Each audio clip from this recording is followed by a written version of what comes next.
Hello and good afternoon, everybody. This is Jason Flame, host of the Master Motivation Podcast, where I have the amazing opportunity to interview some of the greatest community leaders, authors, speakers, actors, and comedians that are going to share with us some motivation, inspiration, and education. So today, I've been waiting for this one for a while, and I'm so excited.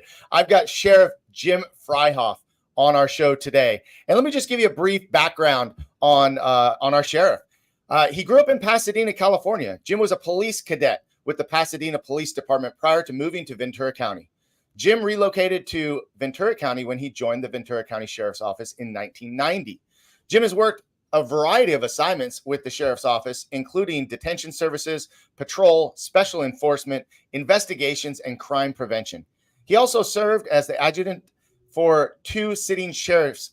He was the assistant chief in Thousand Oaks, Chief of Police of Ojai, Thousand Oaks Chief of Police, and Operations Commander for Detention Services Division. Jim is married to his wife, Traci. They have 2 children. Lost my screen. There we go. 2 children, daughters Vanessa and Savannah. Jim received his bachelor's degree from San Diego State University in Vocational Education with an emphasis on adult learning theory, a master's degree from the University of Oklahoma in administrative leadership, and graduated from the FBI National Academy Session 261 in September of 2015. Jim is a 2-time Deputy of the Year recipient and received the Medal of Valor in 1997. Jim is excited to usher in a new energy to the office of the sheriff as the 21st sheriff in Ventura County. I get excited just reading that, and I'm so I just can't even. I'm like, this is going to be an awesome show. And we already have a bunch of people watching. Listen, if you are watching live and you would like to know anything about Sheriff Jim Fryhoff, he said that everything is on the table. So if you want to know anything, please comment, share, like the post, but let us know that you're watching. So Sheriff Fryhoff, first question has got to be, what was your motivation getting involved in law enforcement? So, what's funny is I always just knew that I wanted to be in law enforcement. Growing up as a kid, it was the only thing I could think of. I don't even know that I thought of a second career path. Had this not worked out for me, I don't know what I would have done. And I don't have like a lot of family in law enforcement. I have a cousin who is now the chief of police up in Davis. And he was an explorer when I was much younger. And then, I kind of watched him go up in the organization. And but otherwise, I don't know if I watched too much Adam 12 or Chips or Emergency or something that just got me into it. And I just was like, I felt the calling, like, this is what I want to do. And, fun stories. I tried to be an explorer. So explorers are, like, our agency is no different. They're 14 to 21 years old, volunteer. They get a kind of a background in what law enforcement's all about. We do trainings with them, and then they have competitions that they can do annually. And my dad, who worked for the LA County Office of Education at the time, was in the ROP program, and he worked with one of the chiefs in Arcadia and Monrovia. And he asked me about the Explorer program. I'm like, hey, that's just what I want to do. So I went to one of the meetings, got to hear all about it. And then they said, hey, if you're interested, here's a list of all the things you have to buy. You got to buy a uniform, a jacket, a flashlight, boots, your belts, all this stuff, right? Well, even back then, it was probably $400 worth of stuff. And, to me, I always figured my parents had money, right? I didn't know any different. And we get to the car and my dad goes, hey, I'm sorry to tell you, Jim, but we can't afford that. Wow. And so I never got to be an explorer because we didn't have the money to buy all the uniforms that were required up front. And so I worked at grocery stores for a couple of years. And then when Pasadena hired me as a cadet at 18, I had money saved up and I was able to buy my uniforms there. And of course, then it was a paying job, not a volunteer job. And I'm going to fast forward a lot, and then we can get back to all the other stuff. But when I had the opportunity, and I was assigned as a sergeant in Thousand Oaks, overseeing our Explorer program, I went to our Sheriff's Foundation and our Thousand Oaks Police Foundation and said, I need you to earmark me some money. So if we ever have a kid that comes that wants to be an explorer, that having be able to buy a uniform is not a barrier. And they said, not a problem. So they set money aside so that if we ever had somebody that came that wanted to be an explorer, that we wouldn't have to turn them away because they didn't have the money for a uniform. How cool is that? Yeah, so it was super neat. So that was, how I started, like I said, cadet when I was 18 years old in Pasadena. I got hired like in December of 1988. And the background investigator that hired me said, okay, well, your foot's in the door. What you do from here is up to you, but you start January 3rd. And he goes, if you stay with this agency, you'll never see another New Year's off because of the Rose Parade and the Rose Bowl, right? So obviously, after being a cadet for a year and a half, almost 2 years, I was looking to, become a deputy, and I applied with Ventura County when I was 19 and a half, which at the time was the earliest you could apply. And 6 months later, I was marching in an academy.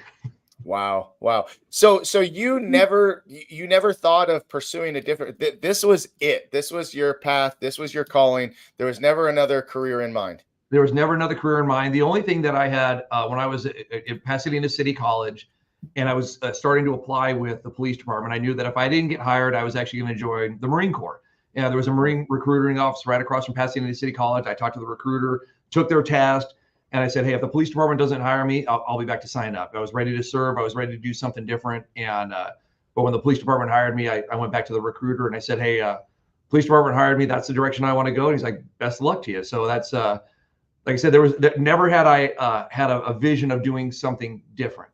Mm-hmm. Now, in my career, there was an incident that occurred. I know one of your questions was about challenges. I'll share with you that when I started in the jail, like all deputies, I did a couple, 3.5 years in the jail. When I got to patrol in Ojai, I was on patrol for just over 2 years when I was involved in a shooting where my partner was murdered. We were on a domestic violence call. Pete went and knocked on the front door. Ultimately, the woman says the guy's inside the house. Pete goes in and the guy was hiding inside the house. And when Pete called for the guy's name, he came around the corner, shot him a couple times in the chest. And when Pete went down, he walked over and executed him point blank range in the head. And I heard the shots fired from inside, and I was outside the house. So I put out, we have shots fired. I see the suspect through the window running towards the front. So I run to the front, and he and I engaged in a gun battle in the front yard. Fortunately, I hit him and he missed me. And then I was able to take him into custody. He's still sitting on death row here in California, but that was back in 96. So when you read Medal of Valor in 97, that was for the shooting I was involved in 96. Well, I was 25 years old at the time. And I was like, wow, I'm not invincible. This is not a game. Do I still want to do this? And so I had to have a little bit of reckoning with myself to determine if I want to stay in law enforcement. And so I actually went back to school and started pursuing a degree in kinesiology. I had to take all my lower division stuff, but I had a mindset of like, okay, I'm going to do physical therapy instead. What I was going to do. I want to do it for a sports team, preferably the Los Angeles Kings, was kind of my goal. But then after being back in school, going to counseling, and I really spent that time just letting my body and mind heal from what I saw and what I went through, decided that no, law enforcement is still where my heart is at. It is still what I want to do. And I was able to live through an experience that I can share with a lot of other officers to help keep them safe. And when they go through tragedy and trauma, I can speak from a position of experience to help them navigate what their point two looks like, right? Because we all are going to have that at some point. So. Wow. Well, I had a couple questions that I was going to ask until you told that story. So now, first of all, before anything, and I hope that everybody here that's watching, I just want you to know, and anybody that's involved in law enforcement, in the military, anybody that puts themselves in jeopardy or in harm's way to protect others and to do what you do on a daily basis deserves mine, and I think our entire community's utmost respect. I find it very hard sometimes, knowing how much I respect and love our law enforcement, how much of a beating you guys take sometimes, and how we can have such a divide in our communities and just in the world, and people that are so hateful. To hear your story and to tell me how you lost your partner and you went through, because you go through that trauma as well. You go through that stress. You have to now live with that.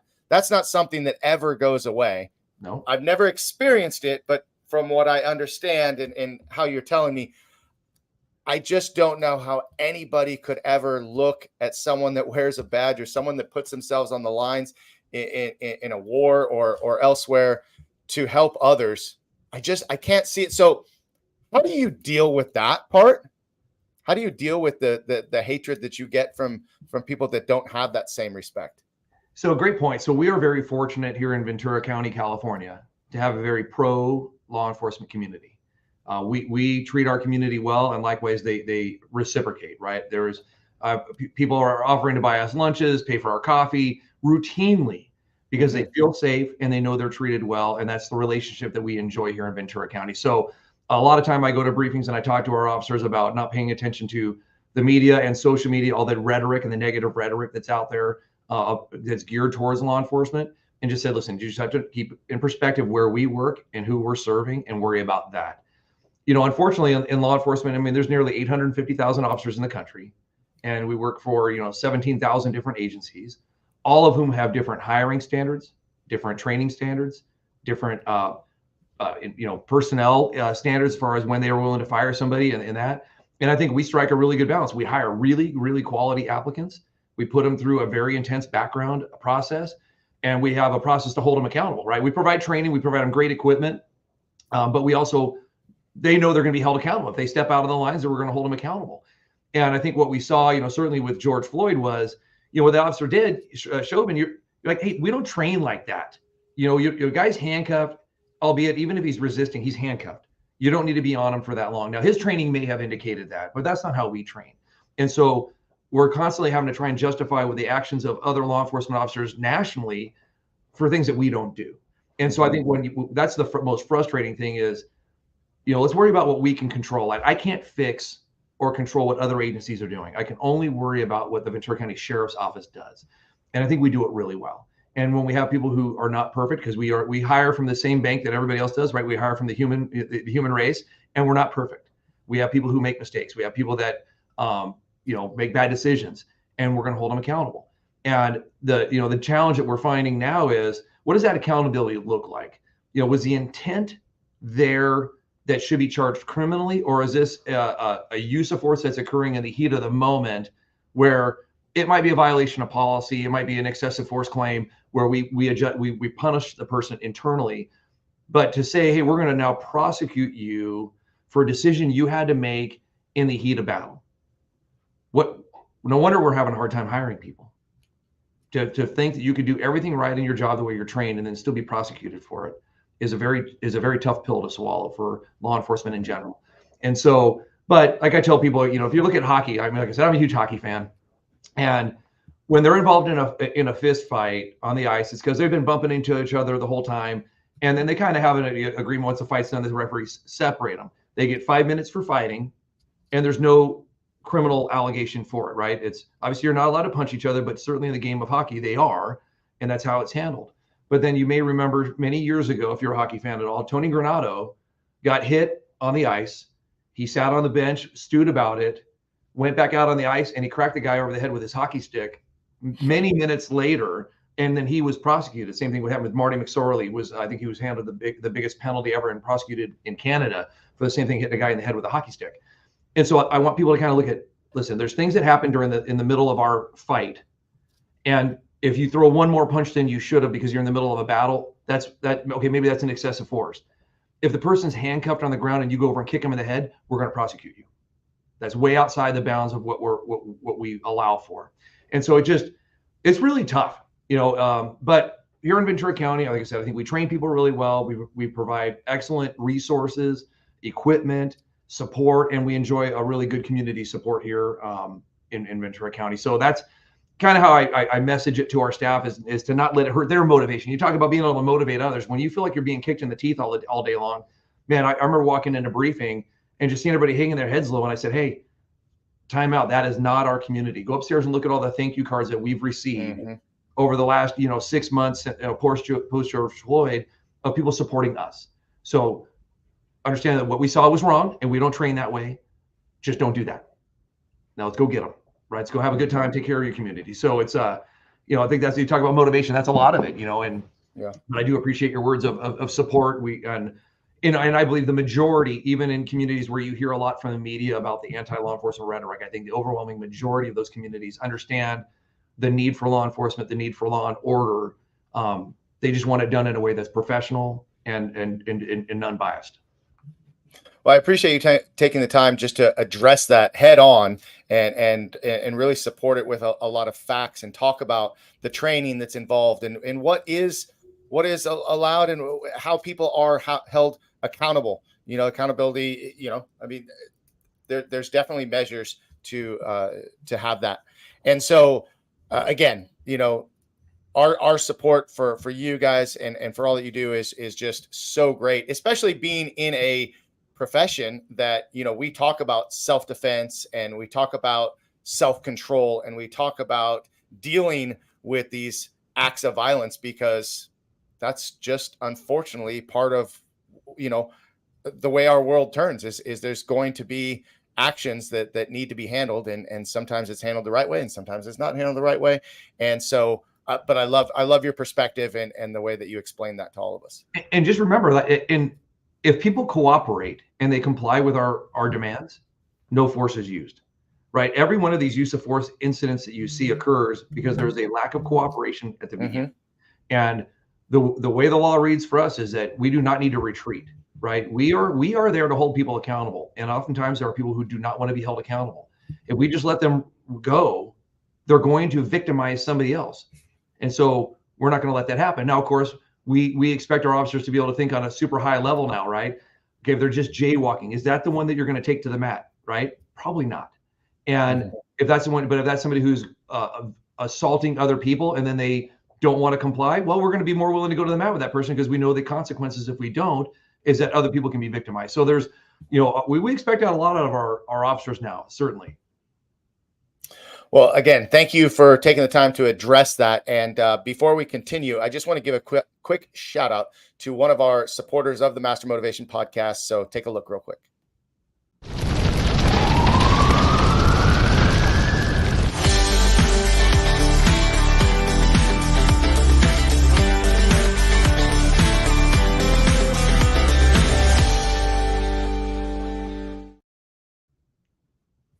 I would like to thank Insurance Brokers West for always supporting the Master Motivation podcast. And if you have any questions, please contact me, or you can contact Insurance Brokers West for your insurance needs. So we were just talking to Jim Fryhoff about, you know, just the community support and sometimes the lack thereof support. And we had a great discussion about you know, how things go down and how what is acceptable, what is not acceptable, the training, the thought process, and the mindset, really the mindset of remembering, you know, why you're on the job, right? I mean, that's kind of what you tell the guys and girls that are going out there is, you know, why are you here? You're here to protect and serve. And if we focus on the negative and the backlash and we focus on all the problems, I mean, that's really gonna get in your head. So I love that you address that and deal with that. Now, I'd love to know more about the man behind the badge. Maybe a little earlier. Tell me what life was like when you were a kid growing up, some things that you like to do as hobbies or activities. Yeah, obviously you're a hockey fan. Yeah, it was funny and I didn't grow up a hockey fan. I that came later. Probably when I was still living at home, 17, 18 years old. And my brother had a friend that was in school with him that was from Canada. And so he was a hockey fan. And my brother got into watching it with him. Now, back in the day, you know, we had like a 21-inch TV that was grainy. You use pliers to tune it. And so he's watching hockey. And I'm like, what are you even watching? You can't even see the puck, right? And I'm like, I couldn't even stand that he was trying to watch it. It wasn't until he invited me to a game where I got to see the Kings play at the Great Western Forum when Gretzky was playing down there. This was in 1990 when I went to my first game, actually 91. And I was hooked immediately, right? So, but before that, you know, I went to school. I went to St. Rita's Catholic school in Sierra Madre. Eventually went to LaSalle High School for 2 years, which is a Catholic high school in Pasadena, and then Pasadena High for the remaining 2 years. You know, I'm 6'3", about 195 now, but I was not 6'3" through high school. I grew in my last year of high school. I was 5'6" until I was a senior. And then but in my senior year of high school, my freshman year in college, I grew about 9 inches. So I wasn't an athlete by any means. I was short, a little bit overweight, and had big feet. And so I was not the epitome of an athlete at all. But I did play Little League. You know, my dad got us into golf when we were young, my brother and I. And so we go out and play at Eaton Canyon Golf Course, a little 9-hole executive course, not too far from the house. And you know, rode my bike around. I had my friends around town. You know, we certainly didn't have social media. So if you wanted to hang out with your friends, you called them on the phone. Hey, are you home? All right, I'll ride over to your house. I'll meet you, you know, and be home before dark, right? That was, you know, the rule. And that was kind of how we had to run our lives because we didn't have, you know, cell phones and certainly no social media back then. And you didn't have cartoons on 24/7. That was reserved for Saturday morning. I have an older brother and a younger sister. My brother is about 22 months older than me, and my sister is about 4 years younger than me. My brother, he was working for Ralph's grocery store down in the San Gabriel Valley, and he was held up outside of his grocery store when he was on his break, and was ultimately shot by a gang member down in that area, robbed outside the store. And that, I was a deputy at the time, so I was actually home visiting. This was like you talk about, trauma, right? I was down in my parents' house. They had just left for vacation, so I was there to see see them off, and then see my brother and my sister. And my brother called me up and he's like, "Hey, we're going to go to a friend's house tonight at 9 o'clock, 10 o'clock, whenever we get off work. Do you want to join us?" And I go, "No," I'm good. I need to get some sleep. I'm wiped out, right? We worked a lot of overtime still back then and crazy hours, and so I was looking forward to getting a good night's sleep. And about midnight or so, the phone rang, and it was one of his bosses, and said, "Hey, your brother's been shot. He's on the way to this hospital." I called my aunt's house up in Sacramento where my mom was at, and I said, "Hey, Mickey's been shot. I'm on the way to the hospital. I'll let you know as soon as I get there what the status is." And was able to get down there and see him. But in my mind, I was like, man, if I'd have been there, if I'd gone to meet him before he got off work, I would have been armed too, right? Maybe there would have been a different outcome. So that's but an experience that we went through as a family, and got to watch my brother go through the court process, and then just see the person get found not guilty was a little bit disheartening, and because it comes down to identification, and it just wasn't strong enough apparently for the conviction. So tough to swallow, but it gives me perspective, right? As a sheriff, I mean, I know that we have victims out there that I'm doing everything we can for, and I know that the process does not always serve them. And having gone through that, I feel for our community members when they don't get the justice they're seeking, for sure. Yeah. Wow. Well, tell me more. You were not really the athlete, right? And as an older teenager, your passion for getting into law enforcement. You like golf. Any other things as a child that memories that really kind of stand out that really affected you or really kind of changed you? No, I actually had I had a really good childhood. I remember I grew up camping. We camped the Pacific Northwest. My mom was born and raised in Seattle, and so we'd drive up to Davis and get our cousins. There was 5 of them, the kids, and then the parents, and so we'd all drive up to go to Bend, Oregon, go up to Kayak Point up in Snohomish County, and Washington. We'd hang out there for a week, and then drive back. And so that was our summer getaway. I worked as a volunteer at Tom Sawyer Camp, taught kids how to ride horses when I was 14 and 15 years old. I did that during the volunteer when I was not camping or on vacation. That's what I did during the summertime. And then from the time I was 16, I was working. Like I said, I worked at KB Toys for a 3-month stretch till the end of Christmas, and then I was in grocery stores until I became a cadet. I always loved working. I liked being busy. I always had pretty good bosses that took good care of me, and I had a lot of fun doing it. But I always knew this was the goal, and so I just went for it, and I like I said, I left Pasadena City College after 2 years, and after my shooting is when I went back to school and started taking 1 class a semester. And then I just continued that on. Obviously, at the beginning, you say, I have my master's degree now. Well, I did that. I got my bachelor's and master's, and frankly, my associates while working full time. So, and my bachelor's and master's occurred after I had kids. So it was, not without a lot of hard work to get there. And a very gracious professor from San Diego State who I reached out to, they had a program, vocational ed program. And when I read about it, I was like, hey, this is the perfect program for me, because it used the SWAN bill, which at the time the state universities would give you work experience credit towards your degree, up to 30 units of credit towards your degree. And Long Beach had a program that they quit doing. And so I said, okay, look who else has SWAN bill. Fresno State did, and San Diego did. Well, San Diego's a whole lot closer, and that's where my wife is from. I figured, okay, we're down there quite a bit, and I convinced a professor down there to let me take the program, even though I didn't live down there and it was going to be a little bit spotty on attendance.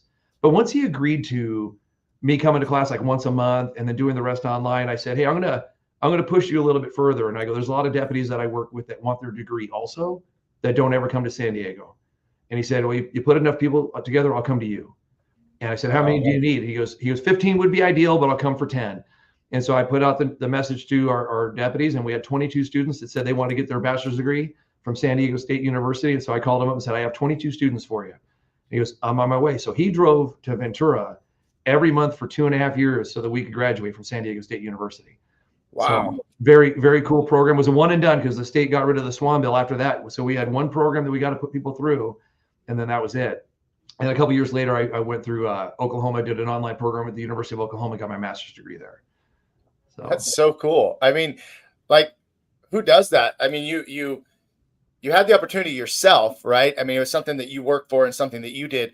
But the fact that you said, hey, I got some people that also want to do that, it makes me ask the question about, service, right? Because obviously, being in the law enforcement field, you are of service all the time. But hearing that tells me these are other ways that you help serve your community.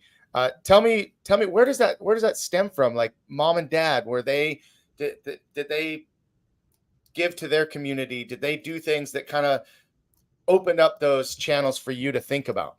Well, they were very involved in our schools. Like I said, being in private schools growing up, there's a lot of requirement for parents to be involved in that. But I also just think that some of it was certainly my upbringing, but just having that servant's heart to begin with. I did a podcast not too long ago with a leadership group, and I talked about my servant leadership style, right? That I'm here to serve first, and I, in doing so, get people to follow along because they know I'm looking out for their best interests. And I do that for the community. I certainly do that for our employees, and they both know that I'm going to hold them accountable.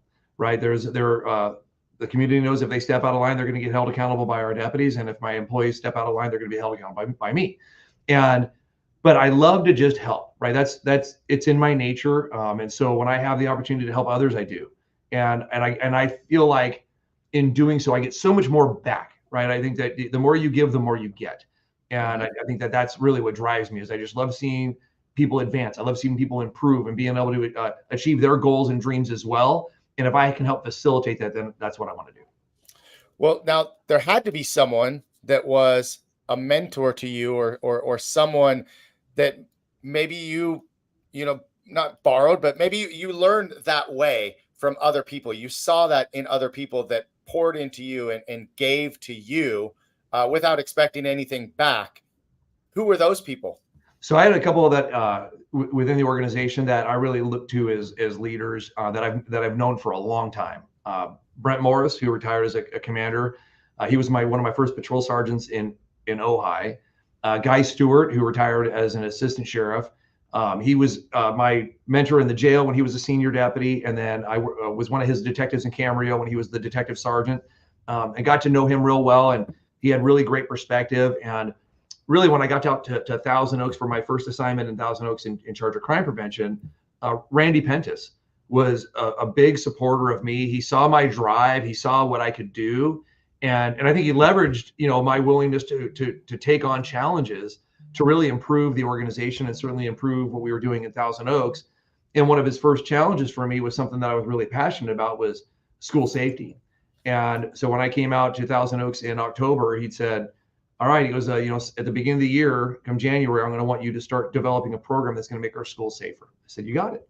So I found a training program down in San Diego, and we didn't have a budget for me to stay down there. But fortunately, like I said, I have family down there. So I just stayed at my in-laws' house and went to a class down at Town and Country at Hotel Circle and just drove back and forth from North County every day. And the class was taught by mostly psychologists. It was not taught by law enforcement. It was taught by psychologists. And it was talk about kids who then turn into be, school shooters, or kids who attack others, or potentially may suffer suicidal ideology, and kind of the triggers that lead up to that. And so we came up with a whole threat assessment curriculum based on what I had learned in that class. And so I taught it to the County Office of Education, taught to all the schools in the county for many years about what signs to look for, what warning signs kids have. And first of all, knowing that the majority of kids have warning signs, right? These are teenagers that we're dealing with. They have a lot going on in their lives. The question is, how much resiliency do they have to handle the stressors they're facing? Because we all have a breaking point. And if they're starting to get to that breaking point, oftentimes they hint to others or let others know that they are reaching that breaking point. And that's when we need to make sure we're definitely intervening and not ignore it. There's a speaker, Lieutenant Colonel Grossman, talked about, with kids in particular, if a kid says they're going to do something bad and you don't intervene, you have given them permission to do it, just by proxy of not doing something. So there's a lot of onus on parents, on educators, on everybody else that's involved in these kids' lives. If you see something, man, say something. because, you know, how many times do you see, hey, they had these lists, or they were warning people, or they, you know, manifestos, if you will, that were written that somebody else had seen it prior to, but either didn't know what to do with it or wasn't sure if they meant it. But these are basically people crying for help when they're putting these things out there. They want to be stopped, and when they don't, they unfortunately they act out. And so really creating that curriculum was something that Randy helped me develop, that really catapulted me into a totally different realm within the organization, and certainly an opportunity to speak to a lot more members of our community because of this program that I had put together with a lot of help from other schools. After that class, Petaluma Unified School District had a great program that I was able to use a lot of their information to help us too. And so, you know, Randy had said, hey, my goal is to prepare you for the next step, you know, whatever that is, wherever you want to go, it's to prepare you for the next step. And so obviously I was a sergeant then. I was able to successfully get promoted to captain. And then when Randy got promoted to commander, he came back as the chief in Thousand Oaks and brought me as his assistant chief. I was out there for 5 years under him and then Tim Hagel. And then I got a chance to go back to Ojai to be chief of police for 3 years. You know, I live on the east end of Simi Valley, and I was the chief in Ojai. I mean, they're on complete opposite ends of the county, but Ojai was my first patrol station, and where I was involved in my shooting, I was up in the Ojai Valley in the unincorporated area.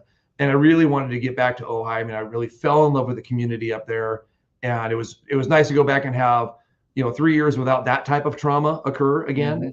We did have the Thomas fire, which obviously was a totally different set of trauma, but I didn't have another officer involved shooting within my my 3-year experience as a chief. And like I said, love the community, loved really being able to show a community how to connect with law enforcement and how we in law enforcement can connect with our community and serve. And, you know, my email, you talk about service being a priority. Every email I sent to our staff, I finished it off with be safe, because that's the number one thing. I want them to come home at the end of the day. Have fun. There is no better job on the planet than being in law enforcement, where you get to do good for a living. You get to help people all the time, and then do the right thing, right? You have a lot of trust placed in you. We have the ability to take people's freedoms away. And I want them to understand that trust comes with a lot of responsibility. So be safe, have fun, do the right thing. I love it. I love it. And you could apply that to just about anything, right? I mean, it's funny because as pro wrestlers and athletes, it's always those are two of the things that we always say: be safe, have fun. You know, it's before we go out for a match, be safe, have fun, you know, do the right thing. That's important to add to that. So I love it. I love it.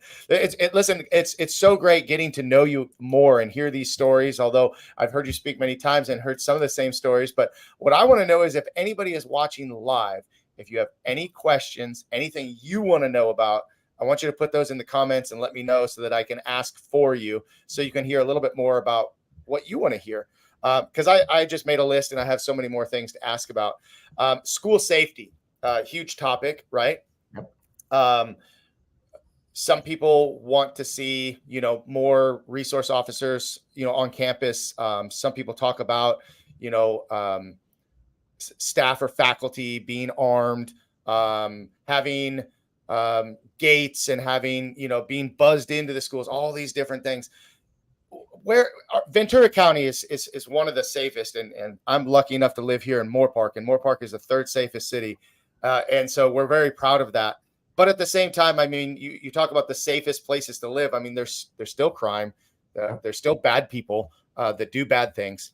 What are some things that are possible in the future, and what are some things that are just not possible or not feasible? Especially since I always hear how people want staff and faculty to be armed, and that comes with a whole different can of worms and a whole different, like, I mean, you can't put a gun in someone's hand that doesn't even want to hold a gun, right? I mean, at all, right? Or with the proper training, and with all the proper measures in place. So I'm just directing the conversation in that regard, talking about school safety and what's possible, what's not possible, what do we see changing in the future? Well, I think a lot of the schools have done well at trying to create a single point of entry, so that anybody coming from the outside, they have to come through those doors, right? But as we've seen, the majority of our school shooters are internal. They are students from within. And even in the Parkland shooting out in Florida, they had a gate around that place. They opened it up a half an hour, 15 minutes before school got out, and that's when he went in. So I think that, you know, gates can prevent some things, but they also prevent easy access to get away. You know, I'm not, you know, saying don't have a gate. I'm not saying to get a gate. I'm just saying that there's different ways to look at that. If you want to know if high school kids know how to get off a campus? I guarantee you they do. I guarantee you they know how to get off campus, right? What you want them to be prepared for is to make those decisions when the time happens. As far as having SROs, I'm a firm believer in having school resource officers for a lot of reasons. One, yes, they're an armed resource there so that if somebody does try and come do harm, they know they're going to be confronted with somebody who's also armed and trained. Most of the time you find these schools that are under attack they're soft targets, and because the person doing it does not want to have that confrontation. The SRO also is an advocate between law enforcement and the community we're serving, specifically our teenagers, because they may only see law enforcement from what the media shows or social media shows, which currently is not in a very positive light, and they get to have a different experience with that SRO and be like, okay, well, maybe not all cops are bad, and that's really what we need to have, that option. And also for kids to have a resource, just like teachers at schools are not just their teacher. They are a resource. The kids may be safer at school than they are at home in some cases. They may have a better relationship with their teacher than they do their parents, if they have parents, or if they're in the foster system. And so the teachers really have to understand and embrace, hey, you may be the only positive adult interaction that child has all day. And when you see something that's not right, it's time to ask questions and see if they're okay, if they need help. And I know it's putting a lot of additional pressure on teachers to do, but that's really, oftentimes they get to see these kids more often than their parents do. Locally, I know my teachers are very involved with my kids' schooling. They send them emails all the time, checking in on them. And I hope that that's the relationship that all the schools enjoy with their students, so that they can make sure that they're getting what they need. As far as teachers being armed and administrators being armed, I know some states mandate it. But once again, like you said, it's a hard time to be a teacher right now in the first place. Certainly post-pandemic is very challenging on a lot of professions, teaching being one of them. And I think you're seeing the need for a lot of teachers out there. And so we got to be careful about what else were we willing to put on them that we want them to be able to do. And like I said, it's not just a matter of, give them a gun. Man, you talk about training. We train and qualify every other month. And it's become something we carry all the time that we're very familiar with. And I don't know that I want to have to put that kind of stress on somebody else that doesn't want it. And so then the state's going to have to grapple with, will they even allow it if teachers wanted to? Are they trained? What type of training curriculum do they need to go to so they can protect their class?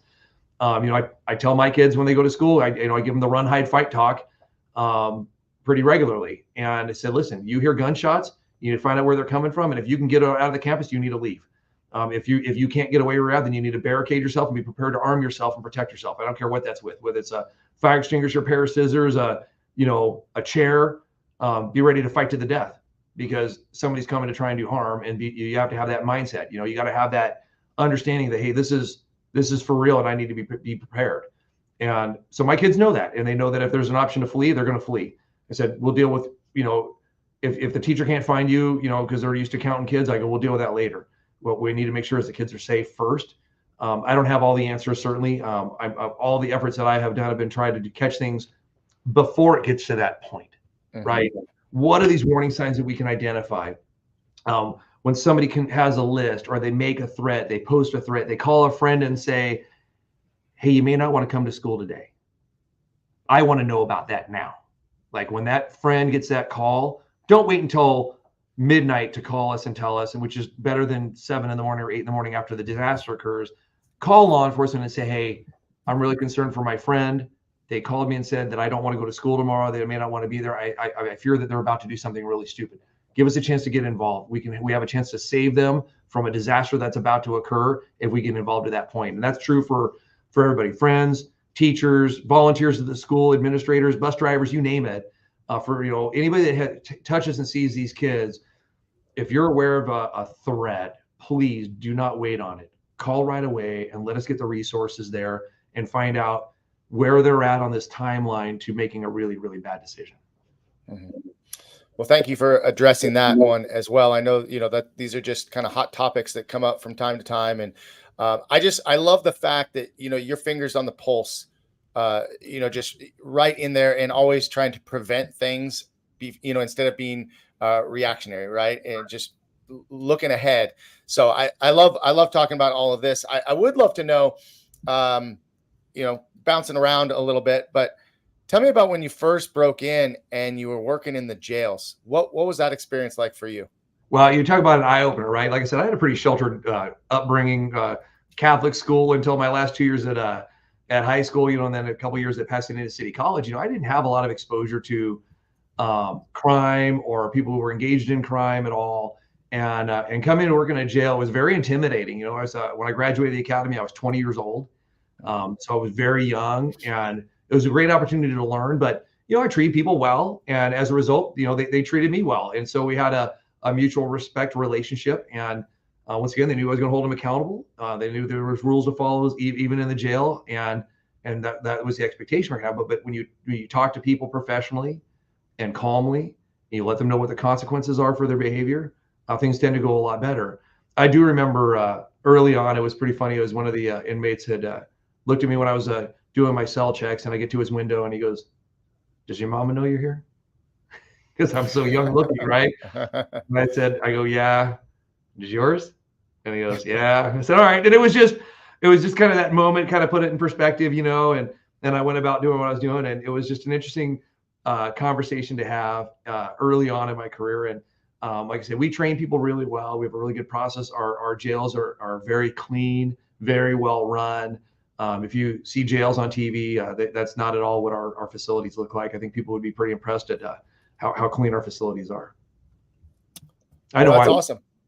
Yeah. Well, I want to come back to that in just a second. I want to talk about TV in a little bit with you, but I'm going to play one more video for you guys just to introduce you to the Connected Leaders Academy. So take a listen real quick.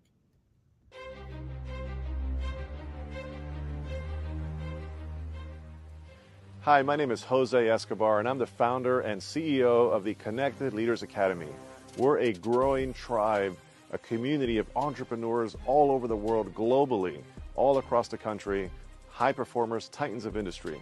If you're an entrepreneur and you're looking to grow personally and professionally, scale your influence, develop your skill sets, move the needle in your business, more clients, more money, more profit, the bottom line, and of course, grow your circle and your network like never before, this is where you want to be. Join the Connected Leaders Academy today. We are scaling massively. We want to welcome you in. Check me out on Instagram and on Facebook, the @ JAESCO25. We look forward to having you join us. Take care.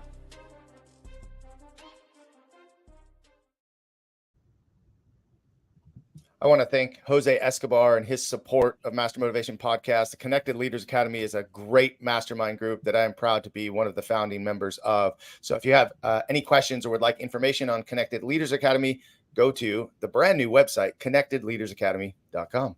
So I'm talking with Jim Fryhoff, and we were just kind of closing a discussion on working in the jails when he first broke in. But then we kind of started talking about TV, how the jails here in Ventura County are a lot cleaner, well run, not exactly what you see on TV. So my wife and I just finished watching The Rookie for I don't know, it's like 5 seasons or 6 seasons. I love that show. I thought it was just such a good show, right?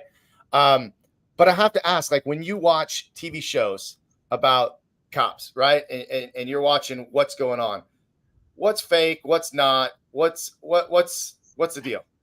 Well, they have some really good writers, and obviously they have a lot of very good people that provide them input on what is real. And so I think a lot of our shows, I haven't had a chance to see The Rookie yet, but a lot of the shows that are out there now are pretty legit. They're pretty close to how policing more or less is handled, right? I mean, there is certainly what they are producing on TV is showing excitement all the time, whereas that's not necessarily our experience, right? There are some days that it's slow sledding, right? There's a lot of reports to take. There may be very few calls for service. Some of our areas are busier than others, depending on the size of the population. And we do a lot of writing, right? So when you get into law enforcement, you're thinking, okay, I'm going to be chasing bad guys. And well, yes.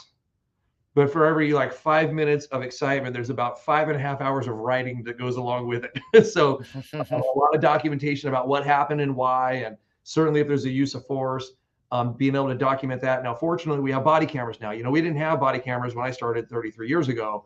And so you were having to write all the details of everything. Now with body cameras, a lot more easy to be able to just show, pictures worth 1,000 words. This is what happened. You still have to write your report, but it's less critical to have some of the nuances because it's captured in the video. One of the challenges that we have with our body cam videos is that we wear it here on our chest. Well, if you put your guns out in front of you, your hands are now blocking the camera, and so that's not ideal. But there's not another great place to put these cameras on officers yet. And I'm hoping that someday that we'll have drones that can launch from our cars that will fly over the top of us that can monitor it from kind of a third party view where it's not blocked by anything. If I take off running, the drone will follow me on my foot pursuit. It can call out locations, have GPS coordinates so everybody knows where I'm at. There's gunshot technology out there, so it could pick that up and put out that the shots have been fired if that's the case. I mean, there's a lot of technology is moving at a pretty rapid pace right now, and our biggest hindrance within the law enforcement world is it costs money, right? And I don't have an endless budget, nor do we make money. I can have my sphere of influence. I can do all those things that were mentioned by the Leadership Academy, right? But I don't get to grow enough people to make more money. We have a kind of a finite amount through the county, and the county has a budget they have to maintain, and we have 28 different department heads aside from me that are trying to run an organization. And I would argue that public safety's got to be right near the top of things, but we certainly need roads to drive on. We need to make sure our infrastructure is intact, but we won't have businesses or anybody else here if we're not safe, because people won't want to come here. So there's a challenge in that. So when we look at technology, we have to find a way to, okay, what can we afford that's good, but not maybe the best. And that's what we have to look at, and make really smart decisions with the finite dollars that we have that still help protect our officers, protect our community, be as transparent as we can with the funding obligations that we have. But there's obviously, every day there's a new piece of technology that's out there, and we want to be on the leading edge, but not the bleeding edge of technology, right? I don't want to spend a lot of money on it. I want to be able to get a good deal on it when it's been tested and we can have a good product. Right on. I have an audience question or a viewer question. Seth Hayden from Nothing But Healthy here in Moore Park is asking, what is your stance on concealed carry permits? Yeah, I'm pro Second Amendment. I'm pro CCW. We have a process here in Ventura County where you can get issued a CCW. It takes a little bit longer than I would like. I've hired some retirees to come back and help with our backlog of applicants that we have right now. The state's coming up with some new guidelines on what the training requirements are. I think they're doubling it from 8 to 16 hours, which I don't have any heartburn over additional training. I think that if you're going to carry a firearm, you should be training way more often than what the state requires for you to have that, because you're certainly taking on a lot of liability by carrying one. But I completely understand people's desire to want to protect themselves and not have to rely on us being there at the right time. So I'm like pro CCW. Thank you. Yeah, it's a scary. Scary is maybe not the right word, but there is a lot of pressure, right? I mean, there's a lot of pressure to carry a firearm, right? And because as soon as you decide to deploy and use it, now the accountability for your actions comes into play, whether law enforcement or not. I mean, but to carry a gun and to use it in self-defense, because that would be the intention. That's a very hard choice, and someone like myself who, again, we teach self-defense all day, every day. And I have a very hard time wrapping my head around, like, if I put that on my hip and made the decision, it would just be a very hard one. And just remember, like we were taught in the academy that every call we go to, there's a gun there, and we brought it. Mm-hmm. Right. So you talk about self-defense. Well, we teach gun retention. If you're not training with gun retention, so the gun doesn't get taken from you and then used against you or anybody else, add that to your training requirements, right?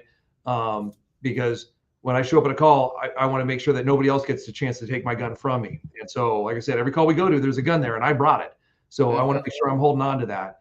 And like I said, and if you are choosing to arm yourself, which you're allowed to do, certainly we have a CCW process here in California. There are some states that are constitutional carry where they don't have to get a permit. We do require permits here in California.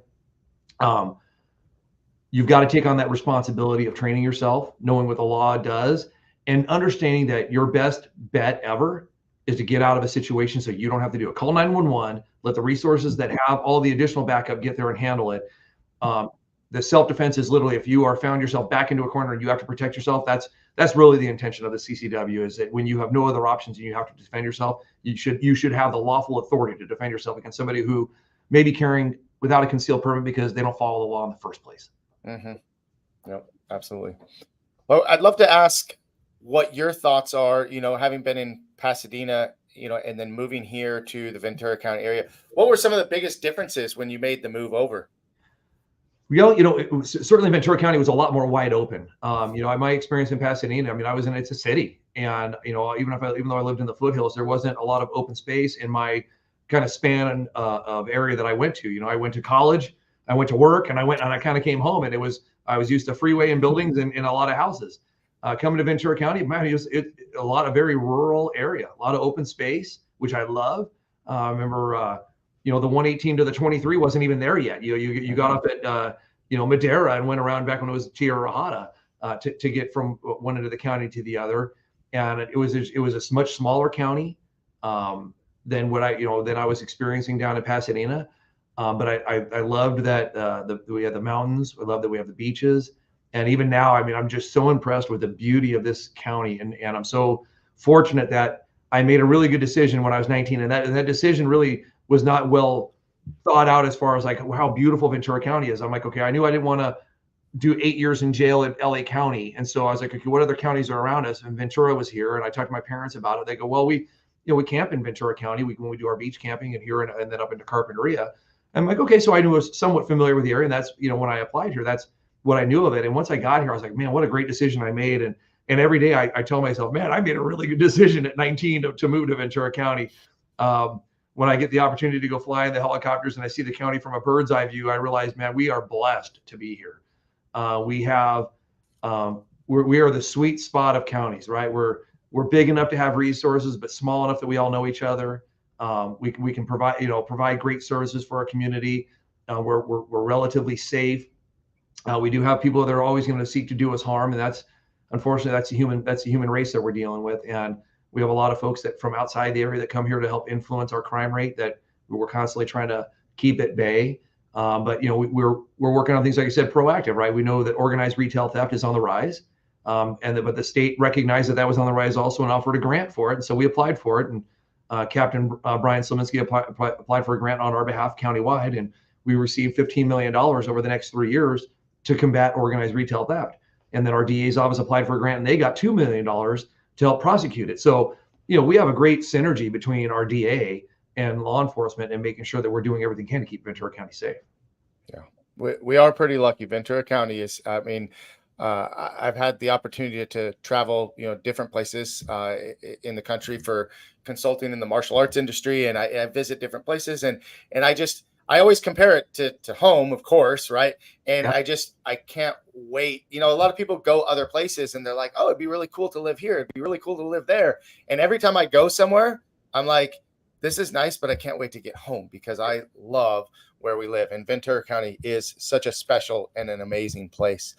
I have 2 questions as we get ready to wrap things up, and I'm going to give everybody a last chance to ask questions. I know you're out there. I see you watching. There's at least 7 people that are watching live. So if you're still watching, let us know if you have any questions. But last 2 questions from me. Number 1, what is your greatest success in your life? Hands down, my family. Greatest success personally is my family. My wife is an amazing human being. She's a teacher out in Simi. We've raised 2 amazing girls that I just love to death. So I would say that hands down, my biggest success is my family. I love hearing that. And I really loved watching your campaign and how supportive your wife was and continues to be. I'm fortunate to have a wife just like you who is supportive in everything we do. And it just would not be the same without having that support system. No, she basically has 2 full-time jobs as well. Like I work, close to 80 hours a week because there's a lot of events that occur after hours that I go to. I want to be available to the community. And so we go to a lot of places. And with my wife, she's a teacher full-time and she comes with me almost every event too. So as soon as we get home, we're changing, we're heading off to an event. And I just told her this weekend we were together and I just said, I love doing life with you. I love that you want to come with me to these things because it would not be nearly as much fun being sheriff if you weren't coming with me to these events. And she's a great, benchmark for me to keep thinking about. She is a community member too. She's a teacher too. And so she's got a different perspective, certainly than my law enforcement perspective. That is great to hear that she goes, hey, you might want to consider this or that. And it's a great sounding board. And obviously my girls got to be very involved in the campaign. They went precinct walking with me every weekend, and they sacrificed every weekend for a year to go precinct walking. So it was and if you saw the election night, that was my oldest daughter, it was her 18th birthday on election night. So she got to vote for her dad in her first ever election on her 18th birthday. That was really cool. How cool. It's awesome to see. And it speaks volumes about you too, as a family man, and to have those values and to bring those into our community. So I really appreciate that. Now, Sophia, thank you for your comment. And I'm glad that you're watching and you asked a question. So Sophia wants to know, what advice do you have for young people wanting to join the Academy? So if you're looking to get in law enforcement, first of all, we're hiring. So VenturaSheriff.org, you can go to our hiring tab on that. And I would say, for the Academy is you got to be physically fit and ready to really probably do the hardest thing you've had to do for a 6-month stretch. It's very academically stressful, physically stressful, because we put you through a lot of PT to make sure you're physically fit. We preach lifetime fitness. This is a very tough job to do, and your partners rely on you being in really good shape to defend them as well. And I've never wanted to be that person that couldn't get to my partner because I couldn't jump a wall or I couldn't sprint a mile if I needed to. So I would definitely say have yourself mentally and physically prepared. Know that the background process takes about 6 months from the time of application to hire. Be incredibly honest in your background packet when you get it, even if it's embarrassing. Remember, we're hiring people that we are giving the permission to take people's freedoms away. So I don't expect you to be an angel, but I do expect you to be honest, and that honesty be above everything else. So if you're asked a question that's embarrassing, please just be truthful about it. It stays between you and the background investigator. We need to make sure that we're hiring people that are really good character. For those who are going to school, I would say don't necessarily focus on a criminal justice degree. Those degrees are out there, but you don't have to get a criminal justice degree to get into law enforcement. Get a communications degree, get one in business and psychology, something else. Unfortunately, in our line of work, we do have people that get injured and they have to retire way earlier than they had planned on. They don't get to complete their 30-year career, and having something to fall back on is really nice. And so I always encourage people, if you're going to get your degree, get it in something else. Get it in business, communication, something else that has you excited, and get a minor in criminal justice. We're going to teach you what you need to know in the Academy, and then we have ongoing advanced officer training to keep people up to date on changes in case law, which is always evolving, that we have to stay on top of. So, be honest, have high integrity, and then be physically fit and ready to go. That's my advice for the Academy. Would you say that martial arts would be a good addition to the resume? I'd say that martial arts is something that is helping with your physical fitness, right? And certainly from a motivation standpoint, and being able to overcome adversity, all of those things is what you need, because you're going to face a lot of adversity in law enforcement, like as we talked about at the beginning of the show, and being able to have the resiliency to shelve that where it belongs and know that you're doing the right thing and that you're trained the right way and that you're here to serve, and you keep that mindset moving forward. I love it. Well, thank you. And Sophia, thank you for asking that question, and I hope that helps. My last question for you is, what is your greatest failure in life, and how did it change you and make you a better person? Wow. I would say, I don't know if it was a great failure. I tested a lot for promotion throughout my career, right? I was very motivated to take on more responsibility, and I didn't always get it on my timeline. I think I tested for captain 7 times. I tested for commander 5 times. I never let that stop me from testing. I just kept pursuing and doing more. I found a way to dig deeper and do more to be able to be the person that they wanted to promote, so I could take on more responsibility because I knew I could. And even if they wanted more from me, it was never like, no, you're never going to do it. It's like, no, we want you to have this experience. Well, then by me testing, it allowed them to tell, hey, this guy wants to move up. Let's give him the experiences that are going to help develop him to be able to give more back to the agency. And so I found myself constantly getting assigned positions that gave me more responsibility so that I was prepared for this role. I got a chance to be chief of police of 2 of our contract cities. That doesn't happen for everybody. Just even being one of our contract chiefs is pretty few and far between. That's a pretty big acknowledgement, because as a sheriff, I give the city manager 3 different names of people to interview, and the city manager gets to select who they want to be their chief for their community. And a lot of that has to do with what's their background experience, where have they worked before, and what's the relationship like with that city manager. And, and in one case, I had the city manager going, man, I'm just really stuck. I've got 2 great candidates, and I'm really having a hard time deciding between the 2. And I just said, it's 3:00 in the morning, and you get a call about the worst possible event to happen in your town. Who do you want that call to come from? And I go, that's who you pick. And he goes, fair enough. And he made a selection, right? So sometimes you just need to have it put in terms of, okay, this is the person that when it's really when it hits the fan, this is who's going to be calling me, or who I'm going to be side by side with. Who's that person going to be? And the other person would have been fantastic as well, because I would not have, their names would not have been suggested had they not been great people to begin with. But I want the city manager to be really comfortable with who their selection was, and that was kind of that extra push that I think you needed to make a selection. Excellent. So I think those were my biggest challenges. Obviously, overcoming being in a shooting and getting back to work I shared earlier. That was probably the worst tragedy I'd ever been involved in.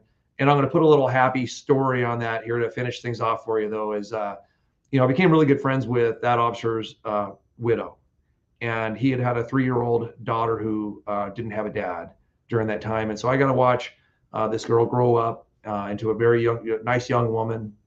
And when she was going off to college, and she went away for 1 year and she was ready to come back, she had said, hey, I want to come back. I want to live with you and your wife. And so my girls were really young at the time. And so I asked my wife, I go, hey, are you okay with Gabby moving in with us? And she goes, absolutely. And so I called her mom and I said, hey, Dina, Gabby's ready to come back from school, but she's asking if she can move in with Traci and I. Are you okay with that? And she goes, absolutely. She needs a father figure now more than ever as a teenager. And so she moved in with us and lived with us for a couple of years while she went to Moorpark College and kind of got her head squared on straight. And I was having conversations with a 19 and 20-year-old that I wasn't quite prepared to have yet, because my girls were 9 and 7 at the time. But she was a great big sister to my girls. And, she's now married. She's a teacher herself. She's got 2 boys. Her first son, she named after her dad. And so it's Sammy Peter Geary. And then she named her second son after me. And his name's Mateo James. I'm James Matthew. So Mateo James is my namesake. So obviously I have a great relationship with the family. Was able to try and help provide some support where I could that Pete was no longer to offer. I've heard that story before, and hearing it again, I get chills, like how cool that is. Like, I don't know if cool is the right word, but I mean, for you to kind of step in and to be able to, provide that role for her, being that was your partner who is no longer here. He's got to be looking down, super proud and super grateful for you. And I know that we are all grateful for you as our sheriff. And I've enjoyed this last hour getting to know you on a much deeper level. So I appreciate your time. I appreciate everybody watching this today. If you have questions, please, reach out, let me know, and I can make a connection. And do us a favor, go to the Master Motivation podcast on YouTube, subscribe, and share this video with everybody that can watch it, because we've got a great sheriff and a great man, a great family man, and a great community supporter. So Jim, thank you so much for your time. Really appreciate you. Thank you, Jason, for having me. I appreciate it. And thank you for booking this far enough in advance that I actually had a day available. It was perfect. Well, I know, sometimes I got to book people like yourself way out in advance, or I can't get you on. But I am glad that we had the time. And stick around for just a minute if we can have a quick chat before you go. I just want to remind everybody that is watching, go out, find your passion, do what you love, serve others, and get after your goals. Guys, make it a great day. Make it a great week. Go out and help somebody. Talk to you soon.